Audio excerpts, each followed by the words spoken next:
It's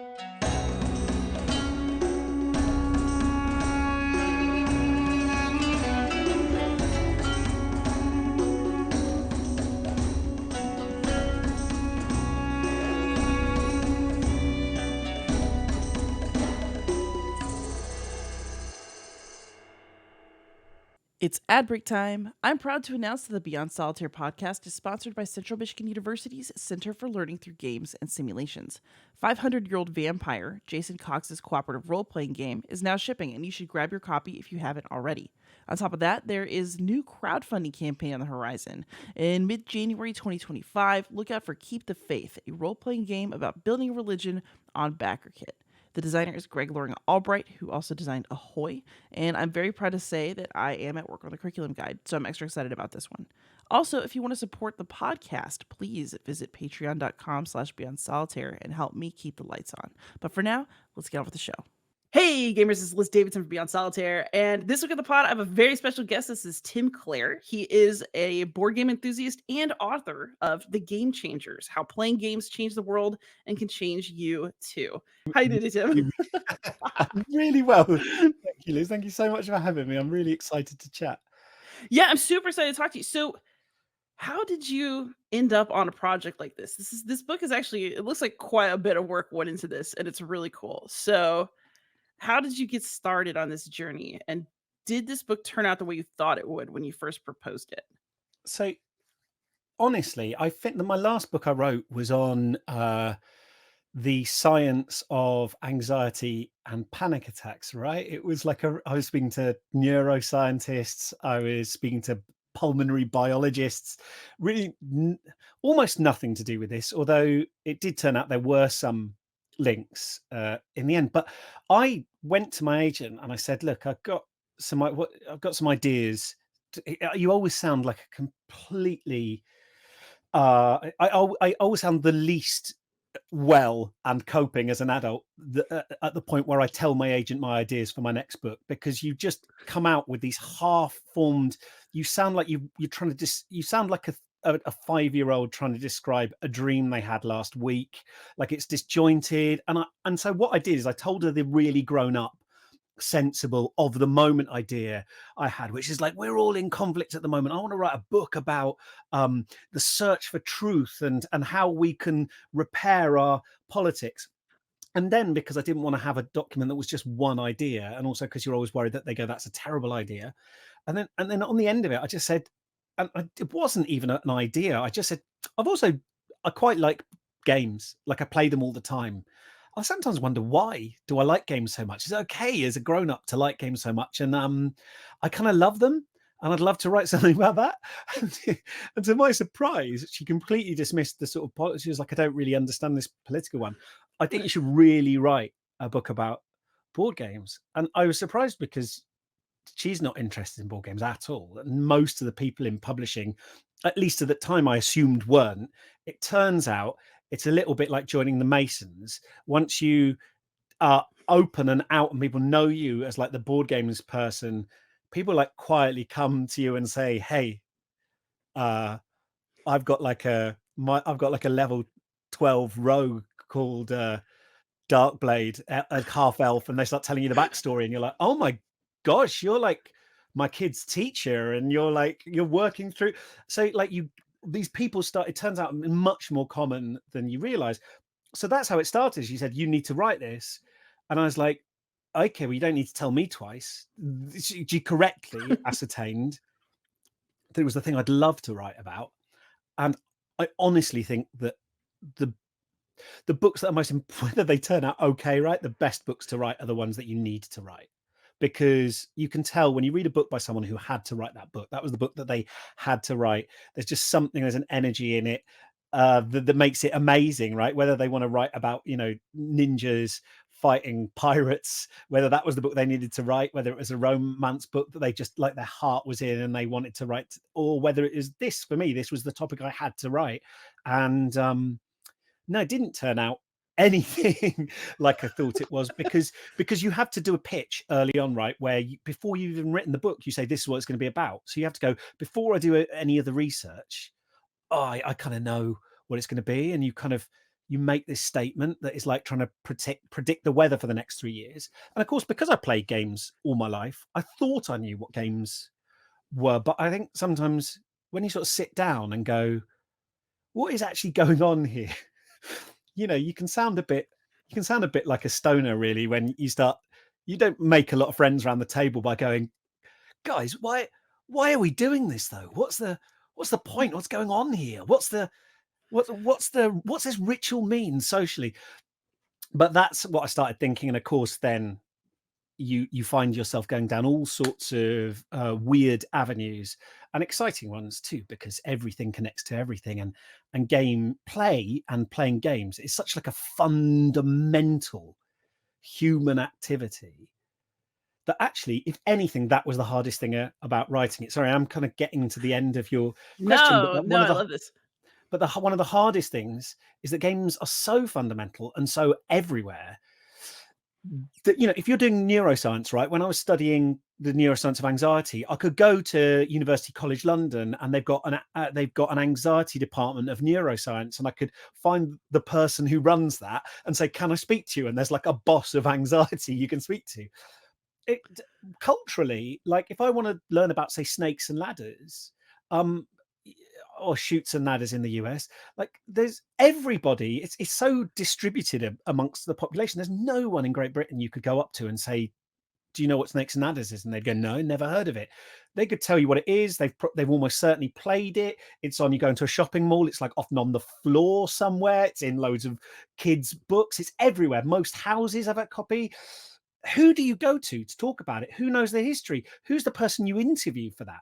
You can't just go around, kind of come around your house and play snakes and ladders. It's like everyone plays it. No one's the boss of it. No one has responsibility for it. And I think that's the weird thing, is you're suddenly like, it's something, it's like a circle whose center is everywhere and circumference is nowhere. And that's what started to become maddening about it. And that's the bit that made me have to have a completely new way of researching it, which was like, how do I start talking about something that is so omnipresent that no one notices it? Ooh, that's a really cool way to think about it. I wanna go back to one thing that you said kind of like a couple times so far because I really relate to it. So I've told this story a couple times, so sorry if you've heard it already, people out there. But one of the sort of foundational moments for me early on in my game, such as it is I started a blog about games. And I was really excited when, like, finally somebody looked at it, like, I checked my views and I was like, "Oh my god, like 80 people read this, amazing." Start small. And the school nurse was there and I was talking to her and she goes, "Liz, why don't you write about something important?" And I was like, "But it is important." And so I really love treating games like something that matters.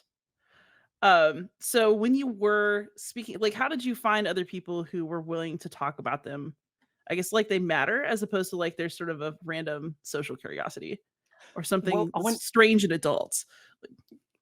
I think there's a bunch of ways of answering that, and I think um, that's a great illustrative anecdote, and the reflexive response is to always to drop into a sort of crouched defensive position and start arguing the opposite direction, right? Which is that games are like fundamental, they're so important. How dare you? How very dare you swish your kind of like cape around you and stalk out the room with your head held high with all the dignity I could muster. Right. And I get that. And it's tricky because I want to say, no, you're absolutely right. Games are not like anything else. They're not essential. Um, and that there's something amazingly exciting about that. But to answer your question, the first people I went to was the archaeologists, right? I think it was a good starting point, but it was also a hangover from how I'd researched my other books, which is just find academics who've written papers on stuff, read their papers, panic that I'm going to misrepresent them, and go, "Oh, there's an email. They've included their email address here. Shall I just email them and see if they'll speak to me?" So that's how I got to start speaking to archaeologists who'd looked at old versions of games that had been dug up or found in grave goods, that they were using to try and piece together a sense of cultures past. Because to those people, these were essential. The cliche in archaeology is ritual purposes, right? That you save for anything, you don't know what it's for. But for these people, these were essential ways of understanding cultures from the past and civilizations that no longer exist. So I knew, starting with those people, they'd written papers on it, they cared about it, and there were people there that I could start finding sympathy with. And what was nice about speaking to those people is to a person, they were all gamers themselves in some form or another. There wasn't one person. I sort of had the slight fear that I would talk to them about these old board games and these old objects, and they would, talk about them very seriously. And then I go, "So what do you play?" And they'd like look at me like I was mad. And they go, "I don't do," but be like me talking to someone, an Egyptologist, and saying, "So when you're sort of embalming someone, how do you do it?" And they go, "Well, I don't do, just I study mummies. It doesn't mean I mummify people. I do the same thing." But no, they were all massively enthusiastic games, not necessarily all of contemporary games, but all in some form. So that was really nice to me, and that was one way in. Nice.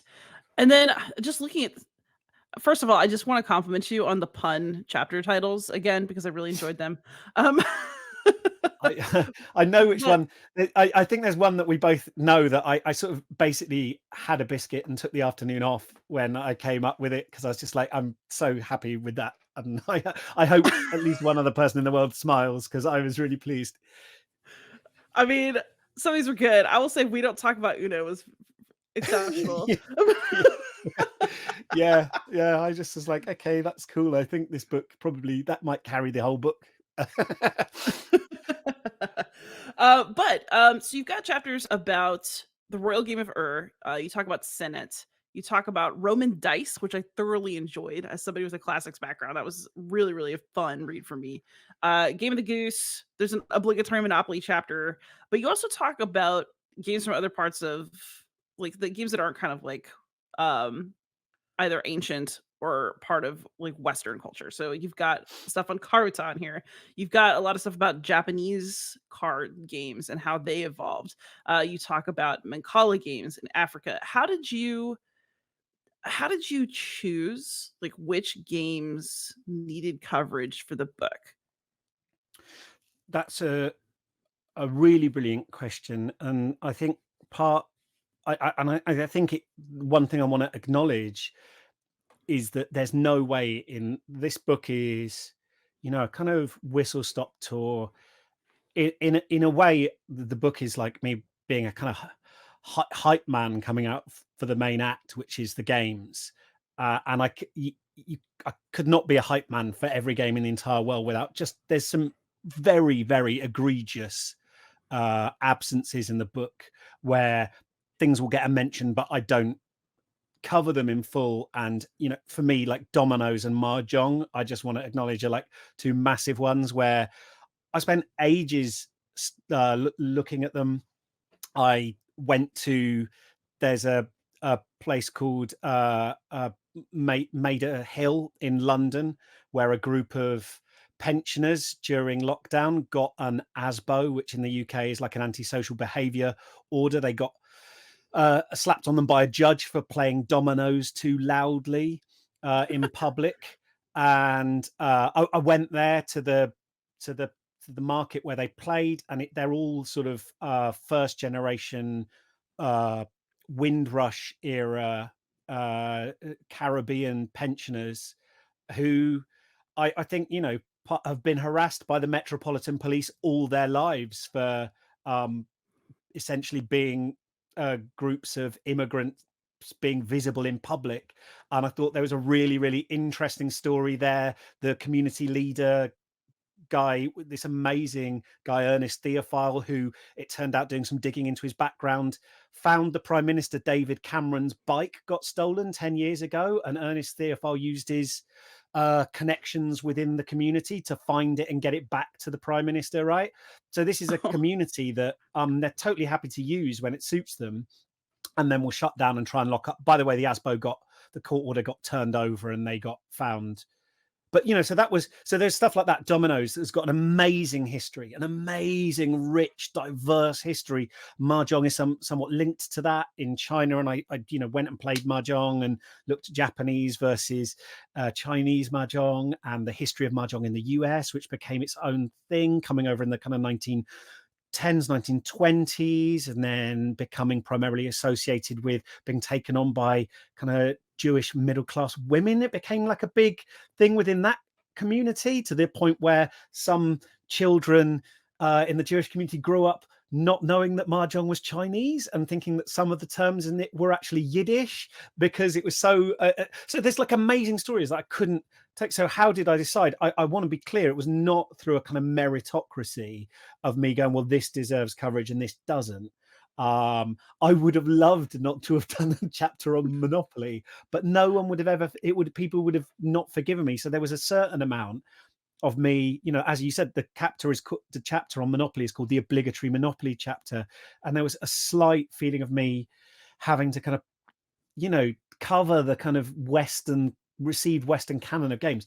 But like Mancala, I played on Weso, which is so for people who don't know, like Mancala is a games where you've got a series of, you will have probably seen them, but they're games where you've got a series of like pits, or sometimes called like houses, like depressions in a board, and then you might be picking up seeds or pebbles or marbles, and you sort of drop them and sow them one by one. And you see that it's carried on in games like I want to say Trajan and the system in Terra Mystica has a like little pseudo Mancala thing. So I played on Weso as a kid with my dad. It was one of the games we played, and one of the nicest things about doing this book was remembering that, because I'd completely forgotten, and buying a new board. And I think Mancala has got an incredible history. I think it is also one of the most played, biggest games in the world. It's often one that people, I think, incorrectly, but legitimately, in terms of in good faith, point to as being possibly the oldest board game in the world. It might be. We don't have any archaeological evidence for that, but that's because it's so easily made with just scooping holes in the sand and using pebbles, which wouldn't leave any trace. But it covers a vast geographic range compared to other games, from the Caribbean and America. There's Mancala variants in South America, all the way through like the Philippines, through all across Africa, all up through like, I don't know, like Turkmenistan and Kyrgyzstan and like the steppe, and really the reasons that I found really difficult to understand. There's no obvious reason why Mancala variants, which are numerous. There's a really good wiki actually that goes through all the. If you're like me and you're interested in this kind of thing, there's a really good Mancala wiki that you can just go through all these different variants. They're fascinating, and it goes about as far as Germany with like Der Spiel, right? There's a German The Bean game. Reaches Germany, he's played a bit in Denmark by Danish royalty, but never gets to like France, Spain, and certainly not the UK. And because it didn't get to the UK, to like British people, they're just like, well, it doesn't exist. And then it starts turning up in the 1970s. A friend of mine sent me a bunch of copies of like 1970s games and puzzles magazines, and there's adverts for Mancala, the ancient exotic game, and there's a 1970s Technicolor photograph of it being played, and maybe they've got like one palm leaf in the background to suggest it's this ancient game. But so I think it's fascinating. It's mathematically incredible.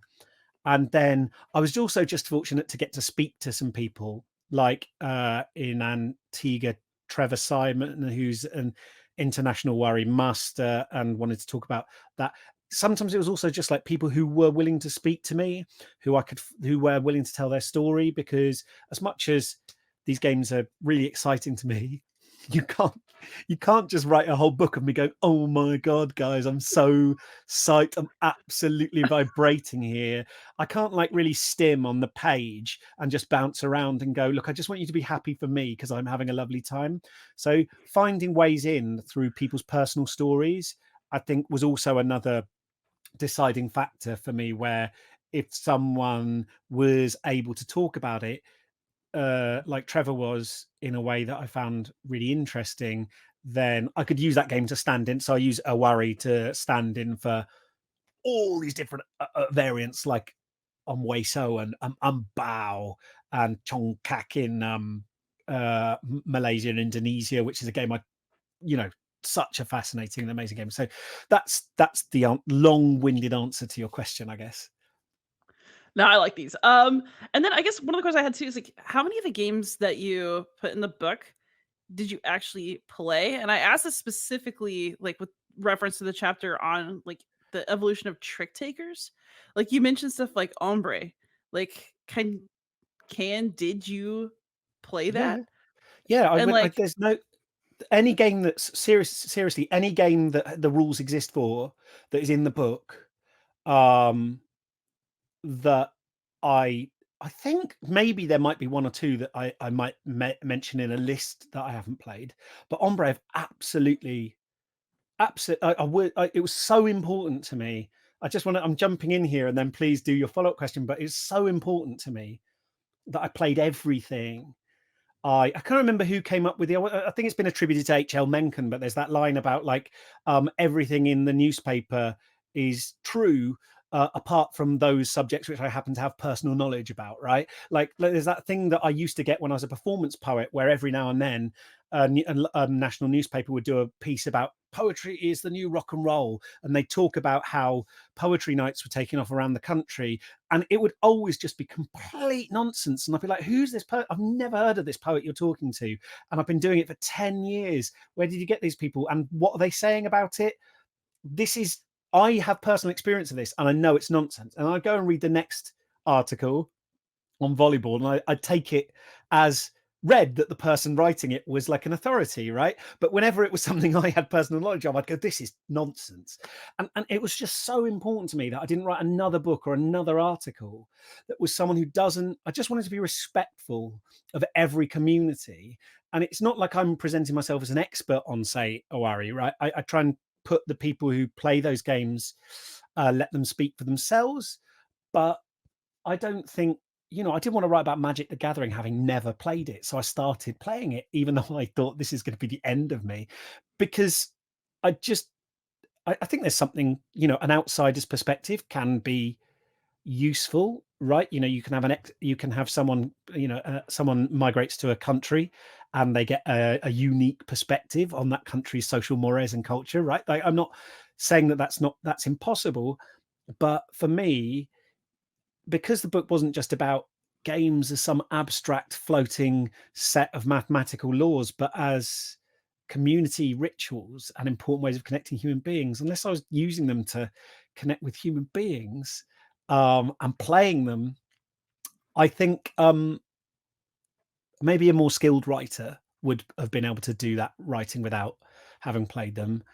But for me, I wouldn't have felt, when I did my first novel, the main character fires like a double-barreled 1930s shotgun, and I had never held a gun in my life. I'm not a gun person, right? But like, I didn't feel I could write that character until I went and got shooting lessons with like an old gamekeeper. And it's not because and it was pretty obvious, right? You do that and you're like, well, that's a gun. Yeah, like, now I know how to use, right? It's like, it doesn't do anything surprising. You're not like loading eggs into it and go, oh, I never would have known that if I hadn't. I used cartridges. Like, obviously, but then having done it, you just have kind of, it almost gives you permission, right? And having played the game, so that's the quick answer is yes, I played three-handed Ombre.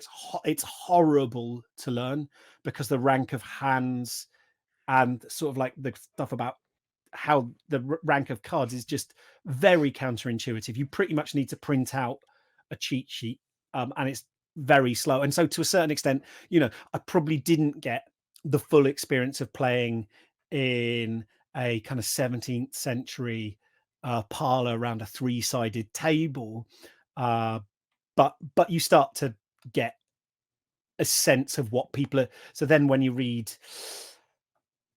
Rape of the Lock, for example, a poem which has enough of it describes, I didn't really realize, but it describes an entire hand of ombre. You can reconstruct the entire round.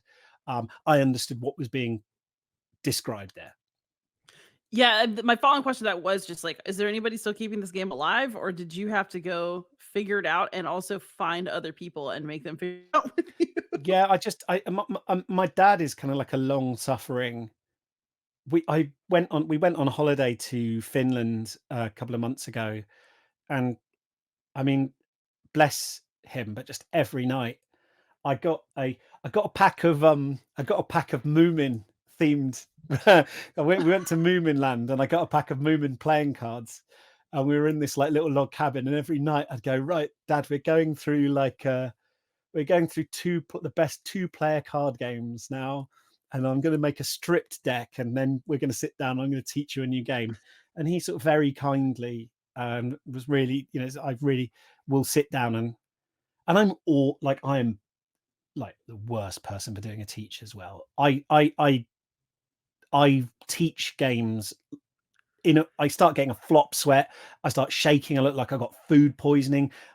If it's my dad, I get irritated at him for not understanding me when I've read it out wrong anyway. So like he's very, very lovely and tolerant. So yeah, I just like recruit people. The thing is, I'm a board game reviewer anyway, so I'm already grabbing people for a game night, and they say, "What do you want to play?" And I'm saying, well, okay, this, you're going to have to watch me take the shrink off, and I've never played it, and I'm going to read to you from the rule book, and it might be dreadful. Who's up for it, right? So I've already completely smashed through I've really ripped the band-aid off in terms of being horribly selfish and antisocial when it comes to forcing other people to play bad games or potentially bad games. Occasionally we hit a brilliant one, right? So yeah, that was just me milking my friends to be, like guinea pigs. I mean, I'd probably do that willingly, so I assume they enjoyed at least part of this process. Yeah, because occasionally you find something and you go, oh my goodness, this is really, like ombre, for people who listening who don't know, it's a three-handed trick taker, which feels a lot like except, which is odd to say because this other one is a shedding game, but Beat the Landlord is the kind of like contemporary Chinese three-handed card game where basically one player becomes the person trying to score the points and the other two become a team trying to take them down, right? And you bid to see who's going to become the person who's going to try and win each round. And I think it's that three-handed 2 versus 1 three-handed uh it's just it's just exquisite. I loved it in like board games like Three Kingdoms Redux, where you've always got a kind of pseudo 2 against 1. Always feels like a nice balancing thing, so no one feels too ganged up on, because whenever you're not winning, you've always got an ally. And just that thing of, do I think I can win this round? I'm going to have to bid that I can take a bit more, just like playing something like Liar's Dice or Skull, right? Where you're bidding on how high you think you can go. I love, oh, I wax lyrical about it in the book, but I absolutely love that feeling of trying to gauge where other people are at. Can I nudge things a bit higher? Is this person bluffing and I can call them out on it? I love that interplay and that kind of living in one another's heads. It makes for, I think, a really beautiful table experience, and that's what I think Ombre has got a lot of a lot of mechanical stuff about how you work out hands that is not intuitive to a modern play. Although learning Ombre meant when I later went and played 25 in Ireland, I had that rank of hands down because it turns out that's been passed down. So what you do is, if you learn some of these early games, you play something later and you go, oh wow, I kind of know, I guess you must have found with like learning Latin, right? Like Yeah. you go, oh, hello, I recognize this. Hey, I know what this word means, because this, hippopotamus, that's Greek, right? But like It is, yeah. you get you go, oh, I can kind of snap this apart, and there's two bits that are friends that I recognize from earlier on. So I think that's what you get, right? Is when you go back to some earlier games, you actually find the building blocks of something later on, as anyone finds when you learn a few gateway games, and then you come to a game later on, and someone goes, okay, so we're going to draft some cards. And if you've played Sushi Go, right, you go, hey, I know this already. And you can kind of put different mechanisms together to get the feel of what a game's going to be before you get down into the details. Yeah, I would say that learning games well and, like, learning languages are related in terms of, like, those building blocks. The more you have, the easier it is to pick up the next thing. So, it sounds like you discovered, like, a lot of games that you weren't necessarily expecting as part of your research. What was your favorite game that you came across that you didn't know about at the beginning of the process? Can I geek out about Yeah, Kogi Karuta? Is this the time for me to talk please about that? do. Is Oh my that god, because okay? you made me obsessed with this. So So Kyogi Karuta, shall I give a sort of little précis of what it is? So like Karuta is not it's not an especially obscure game in Japan. It's probably not as prevalent as something like Snap over here, but Karuta is just a game of, it's like a card matching game, right? There's some cards out on the floor, on the carpet, on the tatami mat, whatever. Have some cards laid out. Now they might have names on them. You can get like Studio Ghibli Karuta, where you have images from, like, say, Spirited Away, and then someone reads out the first bit of a quote from one of the scenes, and you've got to slap the card on the ground that is that scene to claim it. But Kyogi Karuta is a form of competitive Karuta, and I sort of sometimes described it to people as, like, it's like, it looks, just glancing at it, like a cross between like a kind of a sumo wrestling and Snap, right? You've got 25 cards laid out in front of you each one of which has half of the second half of one of 100 poems from a collection called, I'm gonna mangle the Japanese, but in English it's uh, 100 poems, 100 poets, right? So it's an anthology of 100 tanka, which are uh, haiku with an extra 7 lines on the end, 7 syllable lines on the end. And yeah, there's a reader, a third person, but you can use a phone app that reads out the beginning of a random one of those poems randomly.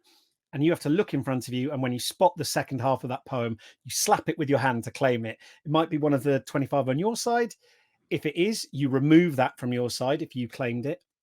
If it's on your opponent's side, um, you remove that, but you get to then replace it with one of the ones from your side. So you're still getting rid of one of yours, and now their tableau is messed up because you've shoved your least favorite of your one cards is now on their side. So you've messed up their mnemonic, right? So you start off, each match lasts an hour. You get 15 minutes to memorize your 25 cards in front of you and the positions of your opponents, and then 45 minutes to go through those other cards. Of course, there's 100 cards in the anthology, and the more analytically minded of you out there will have noticed that 25 plus 25 only adds up to 50. So 49 are not present.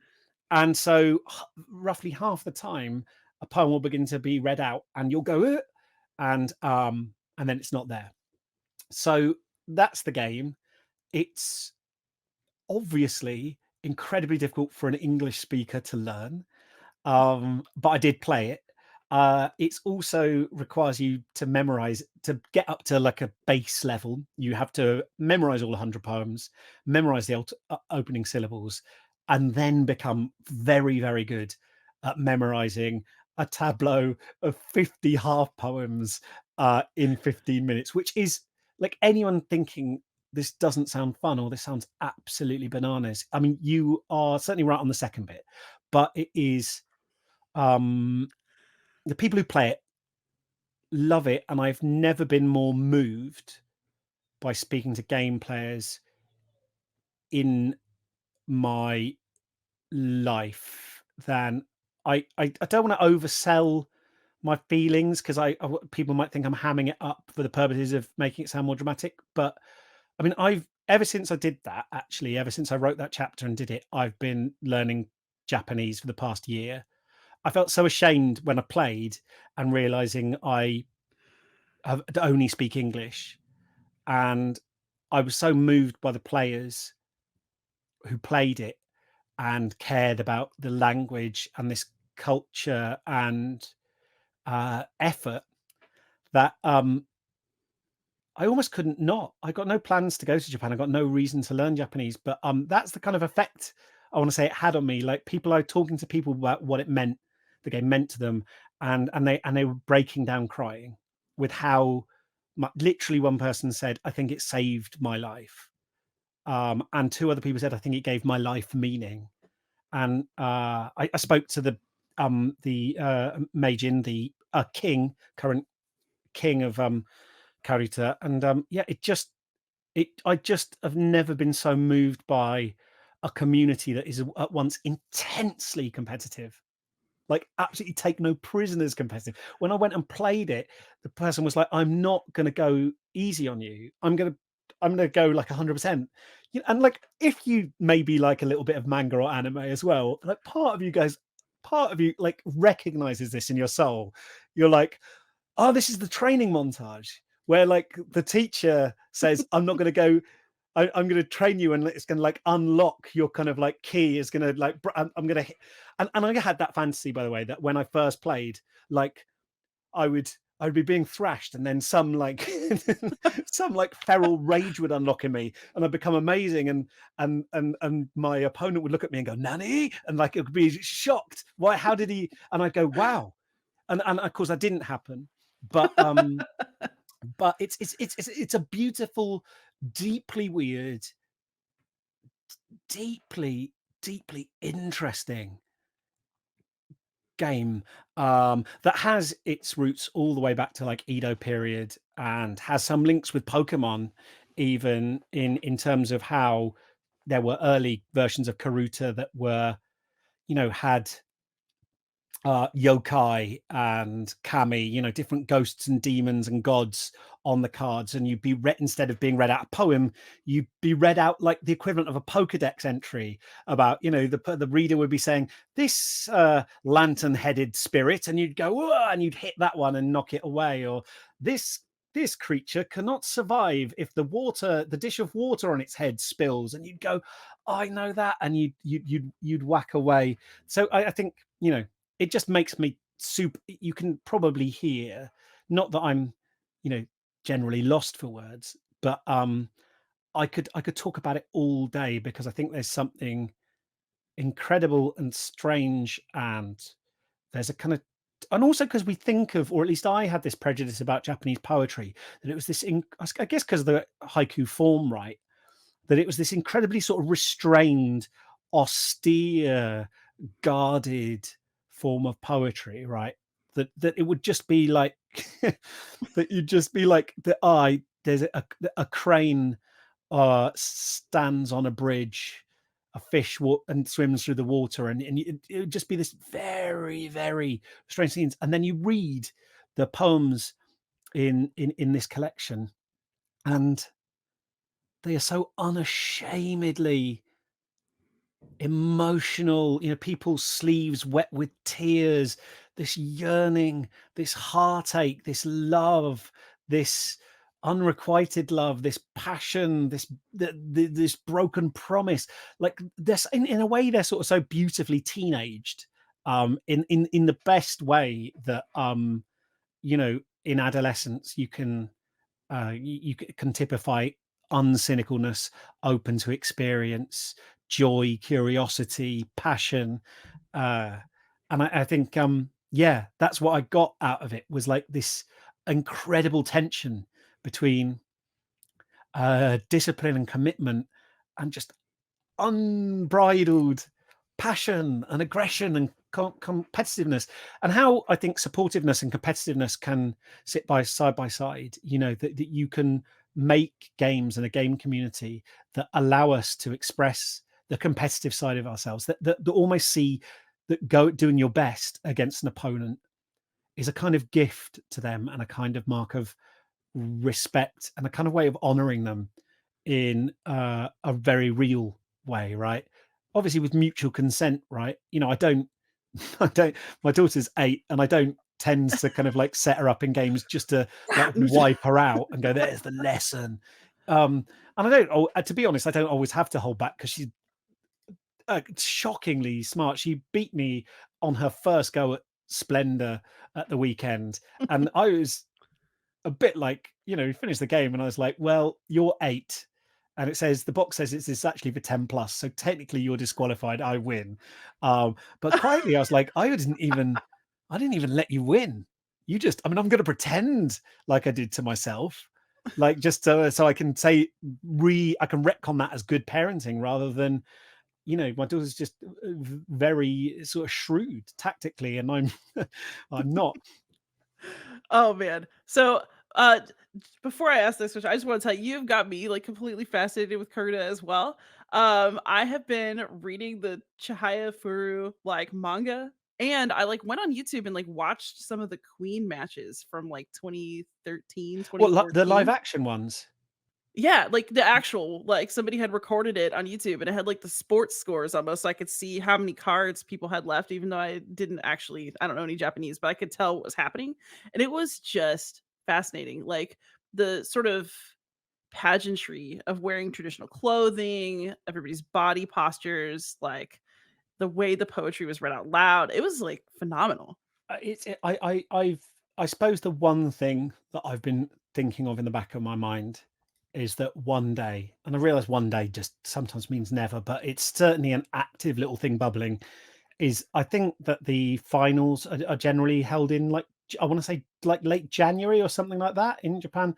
I think that part of me would like to make a project of going over and watching them live, because I think in the same way as like watching Onweso being played by skilled players, um once you've like clued yourself into a little of what's going on, so you can sort of somewhat understand what people are doing, um it can be absolutely mesmerizing, right? Like it's really like, it feels like a display, and it really feels like a crossover point between, I didn't choose sumo wrestling as a point of example, just as a kind of cultural stereotype, but rather because there's two people sort of crouched in front of each other who at a given signal suddenly strike very fast, and Oh, then yeah, it was amazing how quick. And, like, because I was watching a video of it, like, the slow-mo camera would come on, and so you yeah. could see, like, somebody's hand, like, going under somebody else's, and I was like the woman who won, like, I knew she was gonna win quick because I saw a couple of, like, slow-mos, and I was like, "Damn, this lady is fast. She is Yeah, and so sometimes they'll be fast." doing swipes that are deliberately, they're not just going for the card, but they're doing it in a direction, like, with a backhanded swipe as well, that is meant to is meant to knock the other opponent. It's like, when I played it, we were like collecting cards from under the sofa, they were like flying into the cupboard. Like, this is what I mean about it being a game that is like simultaneously really hyper competitive, and emotions are coming out, and people were talking to me about how they would never play with a partner or someone that they didn't want to see them completely unmasked. And yet at the same time, like, those are a bunch of emotions that for a lot of people, and especially in different cultural people who present in a certain way, like, that it's supposed to be shameful to show, say, aggression or competitiveness, that's somehow like a failure of character. And I think it's beautiful when we can have these kind of consensual spaces where someone can really explore that feeling of competitiveness, and it not be accompanied by shame, but it be an exercise in kind of mutual, in creating this mutual ritual and space that is beautiful for both of you. Yeah, I think it's hard. I think what's so vulnerable about being competitive, and I say this as a once overly competitive person who's like had to cope with it. And actually, this is where I'd like to drive our questioning next. But I, it's so hard to show people how badly you want to win, especially if you then don't. Like, So you kind of mentioned in like various spaces throughout the book that you worry that you're gonna feel dumb or like not be a great competitor for people that you're playing against, or that you know I I guess I was a sore loser as a kid. I'm now someone who doesn't mind losing, but I don't like to lose by a huge margin that just makes me feel bad. So like, you're out there, you're learning all these games, like Carta, no chance. Like, how did you, I guess, get over your fears about that? That's, I think you're hitting on something that's really important to acknowledge, because some people will say, I don't like games. And so often, not always, but there's a significant subset of those people, a non-trivial subset of those people, who are actually really competitive and find it hard. And when they say they're not a games person, actually the kind of reverse is true. They're so much of a games person, it makes them feel uncomfortable because it doesn't tessellate well with their self-image. And uh, uh, what you ideally want is some kind of permission structure that allows them to explore that in a way that feels good to them. Uh, and the answer is never come on and kind of grabbing them and getting them in a headlock and bustling them into a big kind of group game at Christmas, because maybe they need to play some solo games, right, and get to explore that frustration kind of in a safe space, where if they're really annoyed, they can just have that to themselves a little bit. I think there's like a few things that can be going on with frustration in games and my own feelings of frustration. Like I think I mentioned it in the book, but like when I was a kid, I really remember very clearly having like a meltdown at chess club when I was like probably like 10 or 11, like too old um to be having massive tantrums when I lost a chess game. I felt like I was coming apart when it happened as well. I felt like, I wasn't good at a lot of social stuff. I definitely wasn't good at sports. Um, I felt like an outsider a lot of the time, but being smart was something that was me, and that I'd been told, "Oh, this is easy for you, Tim, because you're smart," right? So it was like a, it was like a starting stat that I had rather than something that I developed. Yeah. So I had all the responsibilities of being smart without any of the credit for being smart, and so like it was threatening to my self-image to do badly, to lose. Now, one of the really nice things about doing a bunch of games for the first time is that there is little to no expectation for you to win. In fact, to the certain extent, if I go and play someone who's been playing chess for ages and I beat them, they'll almost be a bit rude, right? Like they're just showing me this new game and I just absolutely thrash them and be a little bit impolite. So to lose actually pleases people when they're introducing you to a game, right? That's quite nice.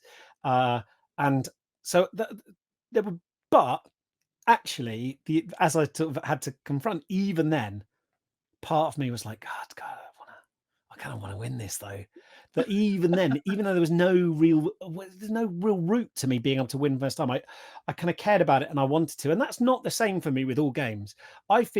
Sometimes I feel like chess is an intellectual referendum on my intellectual capacity in a way that I don't when I'm playing something like Caverna, right? When I'm playing kind of like a loose and abundant Euro, uh, often I'm just a little bit kind of lost in my own building my own engine, right? And as much as I would like to win, that's like often that's like a little dessert at the end of the game.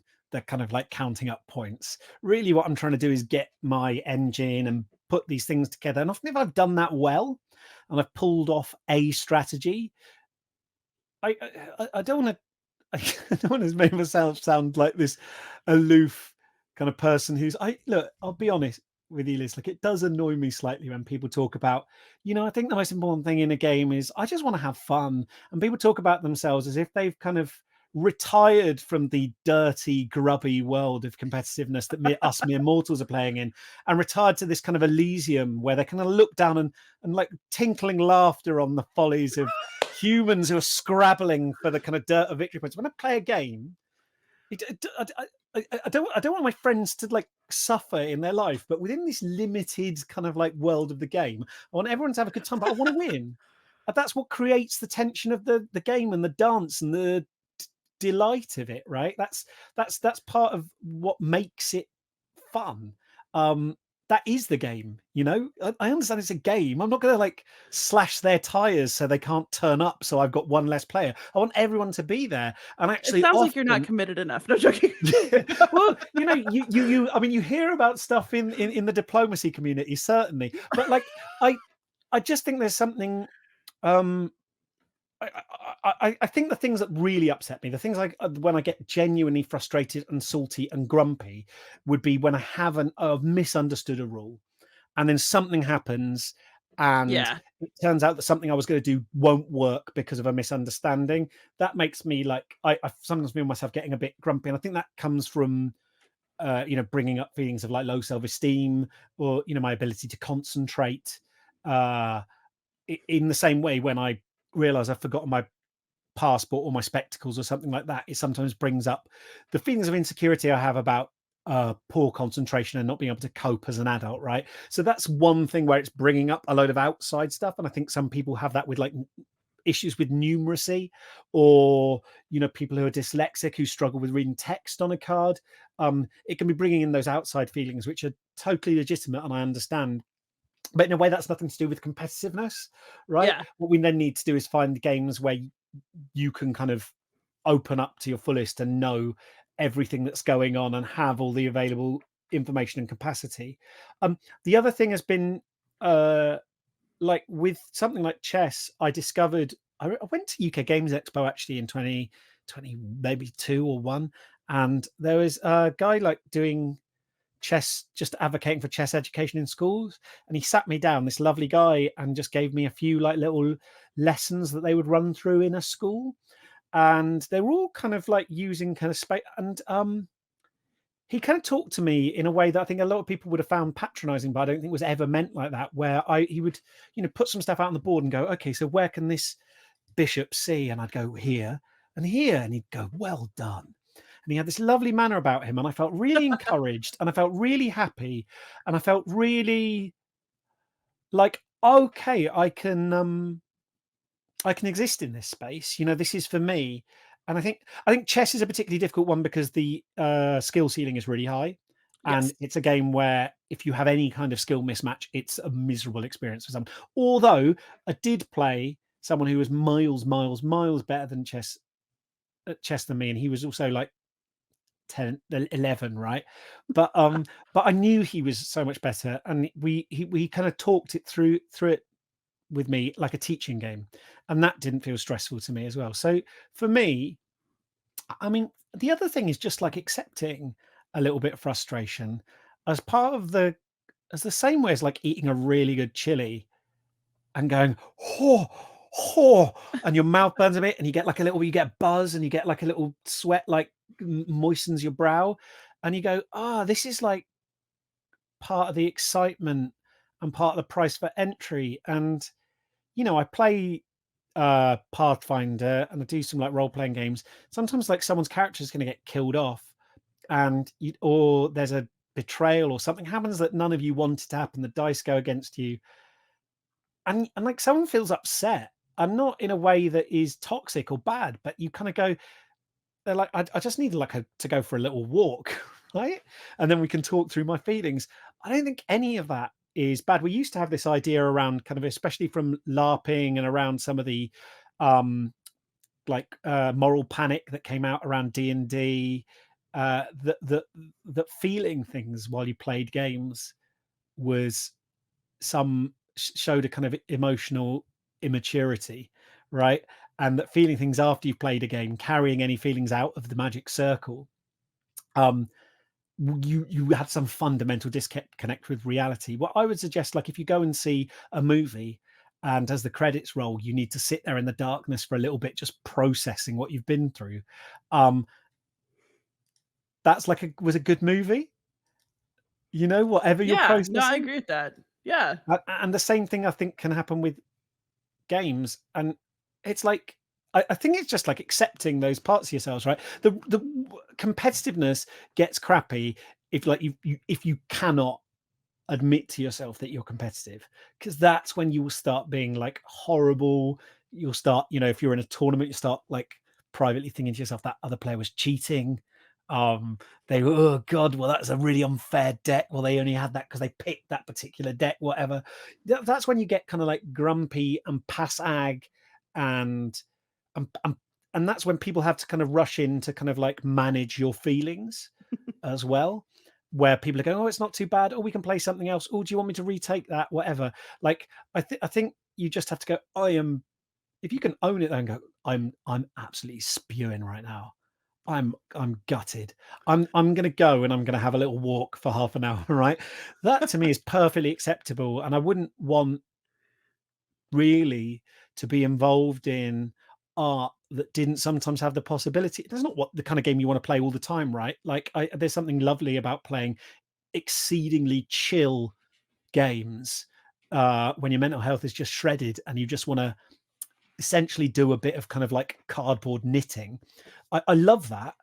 And it's beautiful, and that's one form of experience. And another form of experience is like, um, shall like, shall we plot against each other and lie and be devious in a way that is not normally part of the human experience. Humans are, I think, generally really, really honest with each other. I think we'd be shocked really to realize how often we're quite honest, that it's such a cultural norm.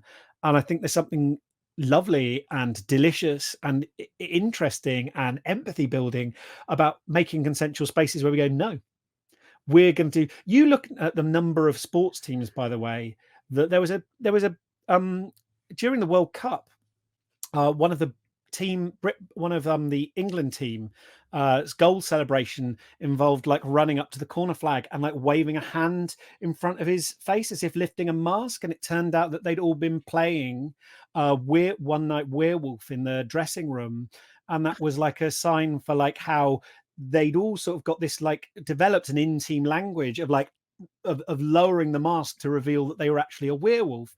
And the number of sports teams that play games like Werewolf and Catan, actually, to be fair, but especially like bluffing and lying based like hidden role games, to build perversely to build trust and group bonding. And when I teach creative writing weeks with kids, we play Avalon, and the joy that I experience of those kids of completely fooling me and lying to my face, I think actually does build trust, and it's wonderful. So that's the sort of like long-winded answer to what you're saying. Is I think these things are, it's important to acknowledge, but I think actually it can be something that can being able to experience those feelings and it be held by the group, and it be safe to be like, I'm a bit frustrated and I'm feeling like a little bit gutted right now, and for that not to be a source of shame, can be so liberating and freeing, right?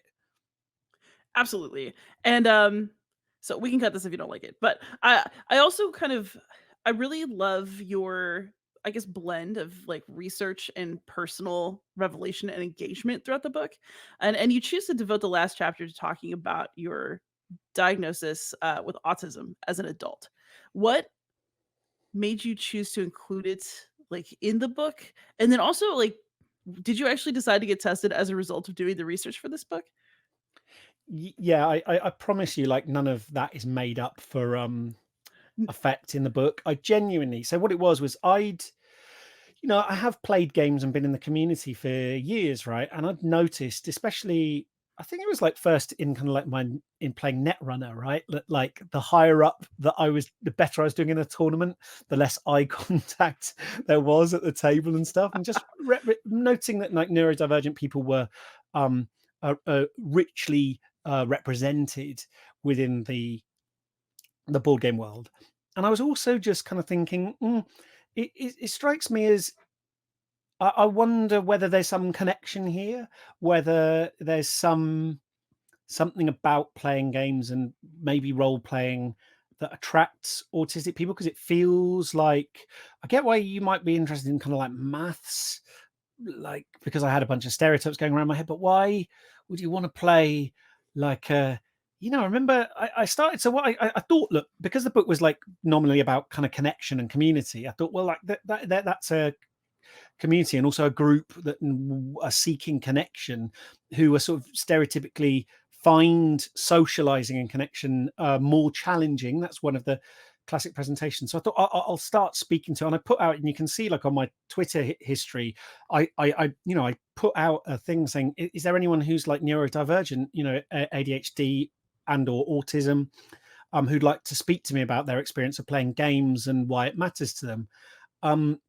So that's genuinely, I was almost treating autism like another country that I was going to cover. If that, I hope that's sort of taken with this in the spirit that it's intended as another kind of culture, right? That I was going, okay, so here's some games from Japan, here's some games from from Antigua, here's some games that autistic people like.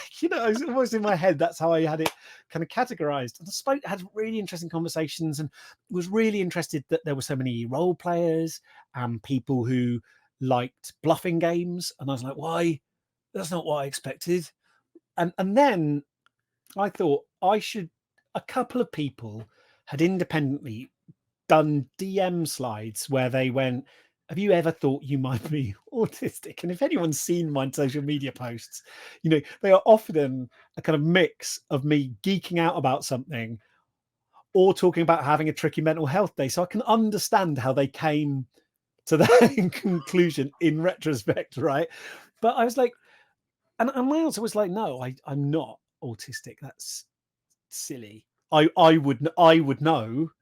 I shave this, right? Like I know, I look at me in the mirror every day. I know I'm not autistic. I know what an autistic person is. And by the way, the people I know who've got diagnosis of autism lately, I don't really think they're autistic, because everything they've described is exactly the same as how I feel, right? So that's the place I was, which like I'm getting, I too now live in the future and can look back and go, oh, my sweet summer child. So I genuinely thought, and I know this sounds sort of frivolous, but I genuinely, and I promise you this is true and I'm not lying, I genuinely thought I will go and get an assessment. I'll go and get an assessment. It's like 2 days. You have to fill in a bunch of forms beforehand about, there's like sensory sensitivity questionnaires, and then you do a bunch of stuff about your past. And then you have a day with a speech and language therapist and a day with a psychologist. And I thought, to me, it's clear that there is a misunderstanding amongst a bunch of people. There's a difference between a nerd and being autistic. Like you can geek out about stuff and love stuff and not be autistic. And I almost felt like there was a stereotype that all people who like Dungeons and Dragons are autistic or whatever, right? All people who like board games, that's an autistic person, that makes you autistic. And I thought that's doing a disservice to both groups, right, which have crossover, but like that you can be passionate about something and be quiet and have nerdy interests and not be autistic, and you can also be autistic and be kind of gregarious, right, and like other things, right? And I thought, what better way for me to be writing about this, taking on the same principle that I had with games, which I'm not going to write about a game I haven't played. I was like, it was almost like the most literal interpretation of that, right? I was like, I'll go for the assessment. I can talk about what it feels like to get an autism assessment. I can talk definitively that I'm not autistic, and then I can, and then what I thought is, I'll then go to an autism an autism researcher with what I got back from my assessment that I'm not autistic, and then I'll go, and what is an autistic person, right? And then we'll have this very clear thing, and I can explain, I can talk about the autistic community without me feeling like I'm examining them like a kind of like a culture and a petri dish, going, isn't it weird, aren't autistic people, they seem to crave this thing. I go, look, it's been suggested that I am sometimes, but I'm not. But this is the points of commonality I have with these people, and these are the way that, in their own words, they're different, and here's some of the science. That was my plan for the chapter, and that in fact is what I'd written down in my chapter plan. which is which is such a bad idea. Every time when I wrote my book on anxiety and panic, right, by the way, where I was trying to work out for ages why I get so anxious all the time, why I've got sound sensitivities, didn't at any point in that occur to me that I might be autistic, right? That's the other, and so I went and I did this 2 days, And then it's like 2 weeks later, they're like, "We're gonna send you the report, but you get like a the news is delivered to you by the psychologist, right? So you don't just get this impersonal thing." And we had our half-hour meeting, and she said to me, "Tim, you are the most fantastically autistic person I've ever assessed." Now, to be fair, she tends to deal with people who maybe are being either diagnosed later in life or kind of need that diagnosis because it's not come up already. So that will be slightly self-selecting in terms of people who may be a bit more high masking. But and I burst into tears. She started like welling up, and she was just like, Oh, I can't understand. I can't understand how you've got this far in your life without it being picked up." And the reason I decided to include it in the book was on one level, right? It is the stupid answer to my question at the beginning when I started writing the book, when I wrote that email to my agent, which was like, I just wonder why I kind of love games and I'm so drawn to them. On one level, it's like, well, it's your special interest, Tim. You know, that's like quite a pat answer, is that you're autistic and you find meaning by diving into something in its totality. And then when you're very safe in that kind of area of knowledge, like almost like throwing out grappling hooks and kind of like doing boarding actions on adjacent topics and using board games as a way of like relating to everything else from this kind of fortress of solitude of board games, right? That's one way of talking about it. The other is that, like, for me, it is a naturally human drive to want to be connected to other humans, right? And to understand ourselves. And we all contain multitudes, and none of us are wholly identity is encompassed by a single label like autistic or whatever, right? But to me, um, as someone who's been particularly craving like human connection and human contact, and has sometimes found that difficult, and has found essentially what I would describe as I'd characterize as kind of an accessibility aid through games, a way that I actually was able to speak to people from any country in the world. And there's lots of people I didn't have room to, you know, with people in playing Magic with people in Mexico, chatting to people in Australia, like from all around the world. Right, I spoke to the Canadian world number 2 at Scrabble, um, and uh, all of those people I had a connection with in like 90 seconds. Typically we think of autism as being a social impairment, right? As having deficits when it comes to connecting with other human beings. But I just, I sort of don't want to speak too soon, Liz, but like I've loved talking to you, right? And at no point has my talking to you felt to me difficult or strained. I feel like I'm just vibing out with someone who I've only just met, who I simultaneously feel like I really connect with. I have like similar interests, and everything you say, I'm like, yeah, I absolutely like intuitively understand what you're saying. So like within our realms, like I can actually be extraordinarily adept at connecting with human beings all over the world, right? But it's when we allow ourselves to have that connection of, say, a special interest. And so to me, it was like important, partly it's just like a shout out to everyone out there, autistic or not, like, because we all mask to an extent for different reasons. Anyone who is not within their dominant culture will have to, whether that you're just, whether your workplace has just got people with very different backgrounds and politics to you, for example, and you're not, and you're not able to go there and talk about the TV show you watched last night which you love, but it's not really their thing, right? Like we've all got those spaces where we feel that what feels like our natural selves is less welcome, and we slightly. So everyone has that, and has a certain amount of restraint collapse when you come home and you're allowed to be yourself. And for me, I just wanted to, like, as a shout out to everyone out there, really, however that manifests for you, whether for me, it's autism. For other people, it may be all sorts of things. It can just be shyness. It can be like these board games are our universal birthright as humans, and they connect us all. And I know, like, it's a very scary world out there, and we can all feel like fragmented and not sure what part of this world we're allowed to kind of claim as our own as humans. And I think, like, I'm someone who's constantly craving like signs and crumbs of our shared humanity, as a way of just recognizing we're all family. Like, I know that sounds like a crazily overstated thing to some people, to go, God, I love the history of shoots and ladders, or whatever. Isn't that actually, doesn't that speak, or looking and seeing, D20s in 300 BC, but then they disappear, and then 1951 they get patented in Japan as a quality control device, and then that passes through various groups and ends up, now, you go on Etsy and you can get glass dice that live in a dice jail and stuff like that.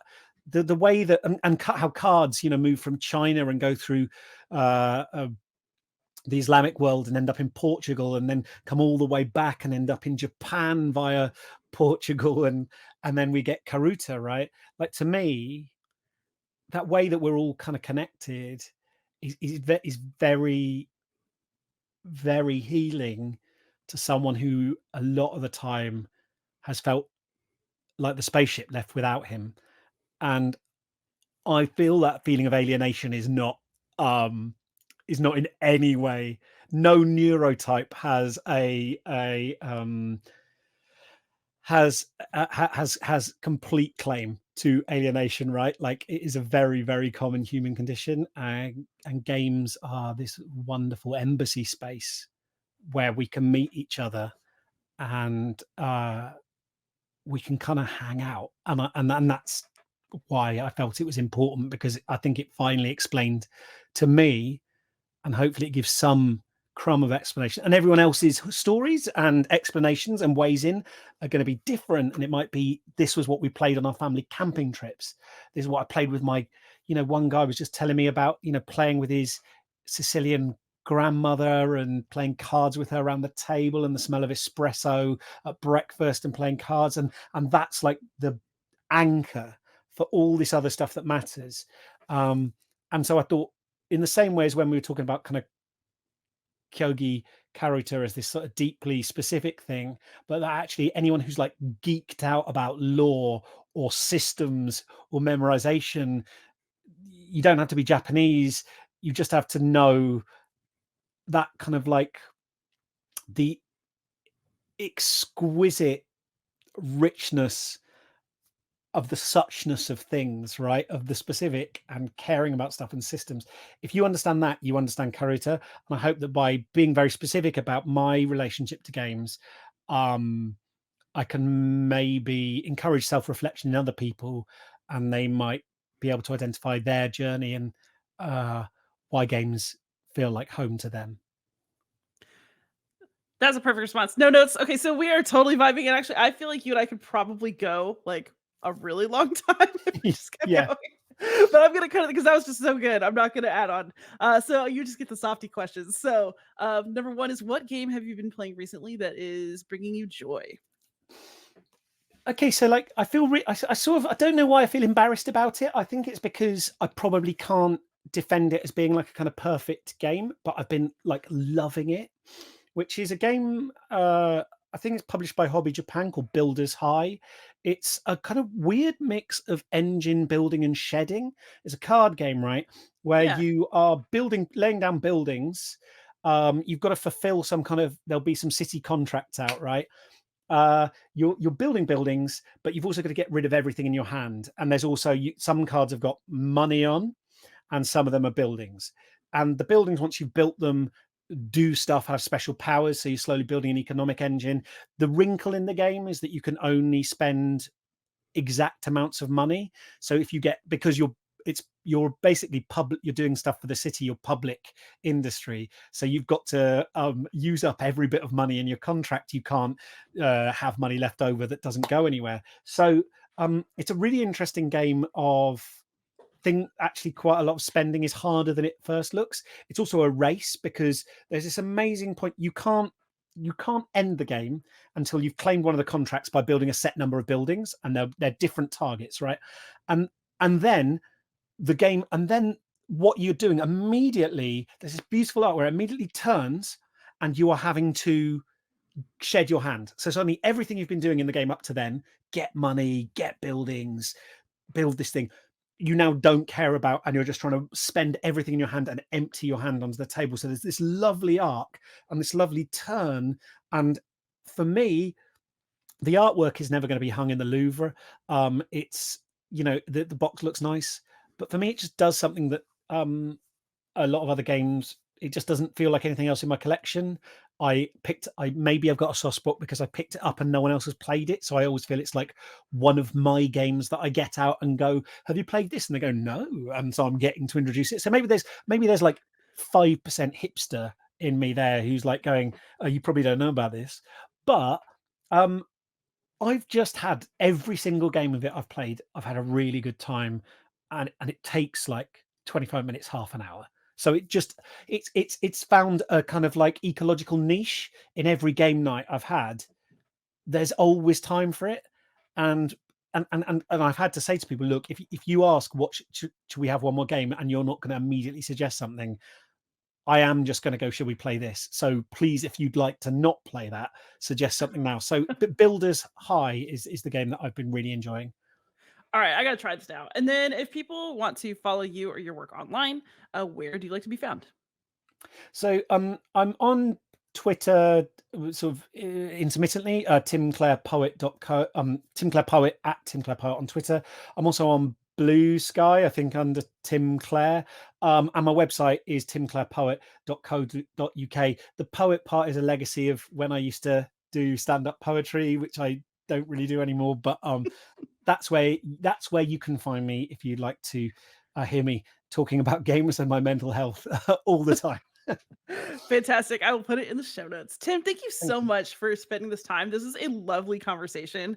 And I'm also just so excited about your book. So, those of you who are interested, by the time this runs, Tim's book will either be out in the UK and coming to the US, I think is Yeah, the deal. it's out in the UK on 7th of November is the UK release date. It's coming out in the US in 2025, where it will be called Across the Board, and all the Monopoly locations, when I give them in examples, have been duly localized into American edition. So it's completely it's completely localized for the US market. All right, perfect. So if it's after November 7th and you're in the UK, the Game Changers. And if it's 2025, across the board in the US. Again, Tim, this was awesome. Everybody out there, please like, subscribe, comment, ask questions, and most of all, happy gaming.